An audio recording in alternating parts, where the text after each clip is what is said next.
Hi, welcome to Long Shadow.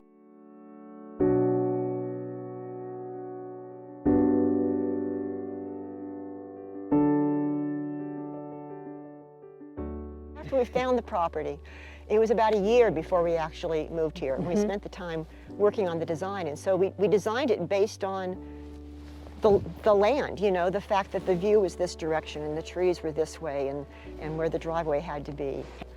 And we hired a contractor to build the house, and we said we wanted to work on the job as well. We didn't know what we could do. We figured we could for sure paint and that sort of thing. First day on the job, he shows up. He hands us each a carpenter's belt, and he tells us what kind of hammer we need to go buy. So we went and bought waffle-headed hammers. We were his crew, and we put more nails into this house than he did. That is awesome. So we literally put our own blood, sweat, and tears into this house. So it was what we really wanted, and we called it paradise. 24 years we lived here. So that morning we had been up early. We were intending to head to Eugene for a doctor's appointment that Diane had. And there'd been a huge windstorm the night before, very unusual for our part of the country. And so when we headed out, there was limbs literally paving the road, and we had to stop every 20, 30 feet and get out, throw limbs off the road so that we could keep going.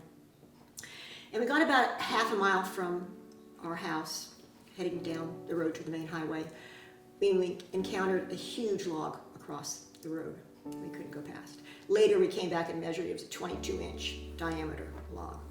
So we turned around, went back up the hill, and tried to contact some neighbors. Our chainsaw wasn't big enough to handle it. Tried to find some neighbors who might be able to. And then we heard chainsawing. So, someone's taken care of the log. So we get back in the car, we head back down the hill. And on the way down, we encountered Willie, one of our neighbors, who was the one who'd taken care of the log. And he told us that a fire had started about 7-8 miles upriver that morning. And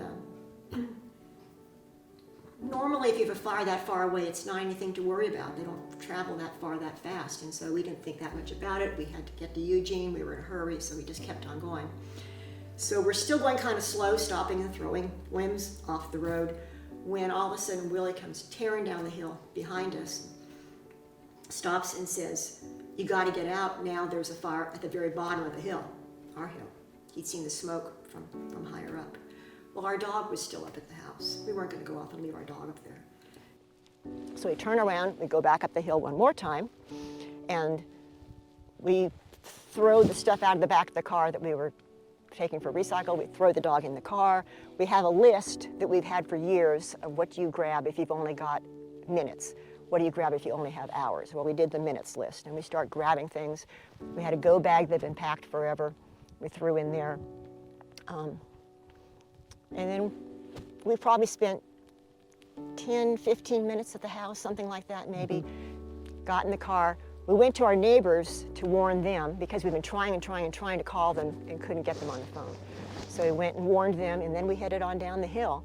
And this time we weren't worried about throwing limbs off the road. This time we were just we drove going, like the guys do in their big old pickup trucks. And we were probably a couple hundred yards from the bottom of the hill, and we come around that big curve, and the smoke was so thick I couldn't see 10, 15 feet in front.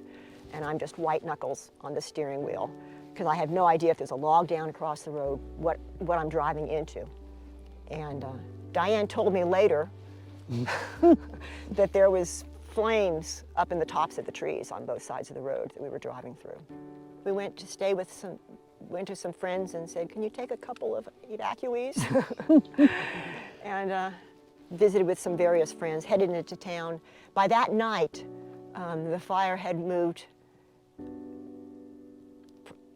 It had gone from nothing to 72,000 acres in 12 hours. And they'd moved whatever crews they had fighting the fires up here, they'd moved them all down to Glide to try to save the town. They evacuated the entire towns of Idlewild Park and Glide. So everybody was headed out of there to Roseburg. So we evacuated a second time, headed to Roseburg, ended up staying with at a friend's house. And then it was 4 days later when we actually found out for sure that our house didn't make it. There was always this not being sure, because we didn't really know what it looked like up here. We had no idea. And we kept thinking, that entire time, I didn't know what to wish for. I didn't know, I knew that the forest was going to be just devastated. And I didn't know whether to hope that the house had survived and our possessions and everything. But that would mean that we wouldn't have any insurance. We'd have to live here in the middle of the devastation. Or whether to hope for that the house had gone too, so we'd have insurance money to go someplace else. I didn't know which to hope for. There's lots of lessons that have been learned. Some are not necessarily lessons that I was looking forward to ever experiencing, but the important things in life made it out of the fire. That's one thing I learned. The lives of us and a bunch of our friends came through the fire, and we all survived. And that was perhaps the most important lesson I learned.